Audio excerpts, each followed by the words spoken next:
বিসমিল্লাহির রহমানির রহিম।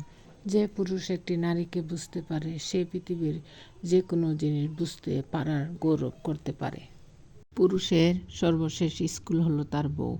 এরপর তার আর কোনো জ্ঞানের প্রয়োজন হয় না, এবং পূর্বের অর্জিত জ্ঞানও কোনো কাজে লাগে না। অহংকারী মানুষগুলো মাটিতে পা ফেলে যেমন হাঁটতে চায় না, ঠিক তেমনি তারা ডানা মেলে আকাশে উঠতে পারে না, কেননা অহংকার হলো বাড়ি একটা বোঝা। দিনে দিনে বুঝতে পারবেন, একা থাকা বিরক্তিকর নয়, শান্তিপূর্ণ। পুকুরকে উপকার করেন, দেখবেন রাত জেগে আপনার বাড়ি পাহারা দেবে। আর মানুষকে উপকার করেন, দেখবেন সব থেকে বেশি ক্ষতি আপনারই করবে। বাড়ির পাশের লোক মানে প্রতিবেশী নয়, শুনে কম বুঝে বেশি, যা বুঝে তার থেকেও রটায় বেশি, তার নাম প্রতিবেশী। একটি পুরুষ সেই সময় ভেঙে পড়ে যখন নিজের জীবন বাজি রেখে পরিবারের জন্য কঠোর পরিশ্রম করে যায়, কিন্তু তাকে বোঝার মতো কেউ থাকে না।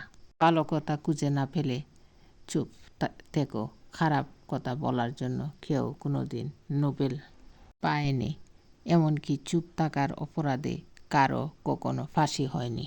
আজ যার কারণে হাসছ, একদিন তার কারণেই কাঁদতে হবে, পার্থক্যটা শুধু সময়ের। আমরা যে স্মৃতিগুলি সুখের মনে করে জমিয়ে রাখি, এক সময় সেই সুখের স্মৃতিগুলি আমাদের সবচেয়ে বেশি কষ্ট দেয়। ভুল 100 বার ক্ষমা করা যায় ঠিকই, কিন্তু বিশ্বাসটা দ্বিতীয়বার করা যায় না। একজন ভালো চরিত্রের মানুষ আপনাকে ভালোই ভাববে, আর একজন খারাপ চরিত্রের মানুষ আপনাকে খারাপই ভাববে, কারণ যার চিন্তা যেমন তার ভাবনাও তেমন। ঝগড়ার সময় মাথা ঠান্ডা রেখে কথা বলা উচিত। মনে রাখবেন, ঝগড়া হয়তো একসময় মিটে যাবে, কিন্তু হৃদয় চিরে রক্তকরণের মতো কথাগুলি কোনোদিন মিটে না। জীবনে কাঁচামরিচের মতো একটা কামব্যাক দরকার। হঠাৎ করে সবাই মূল্য বুঝতে শুরু করবে।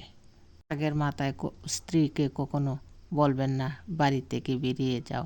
এই কথাটা একটা মেয়েকে দুমড়ে মুচড়ে ভেঙে দেয়, তাকে আরেকবার মনে করিয়ে দেয় মেয়েদের সব হয়, নিজের একটা বাড়ি হয় না।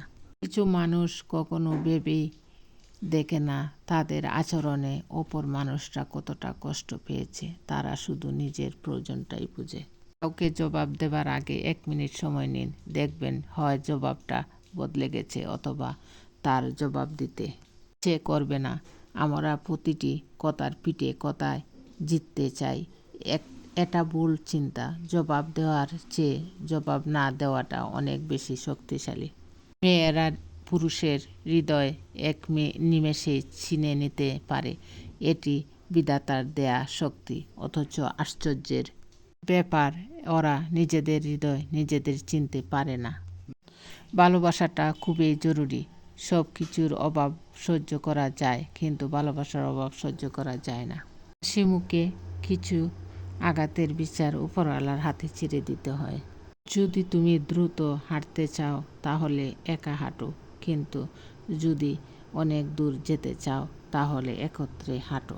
দিন বেতা অর্থকে বলল, তুমি কত ভাগ্যবান যে সবাই তোমাকে পাওয়ার চেষ্টা করে, আর আমি কত অভাগা, দেখো সবাই আমার কাছ থেকে দূরে চলে যাওয়ার চেষ্টা করে। ধন্যবাদ সবাইকে। আসসালামু আলাইকুম।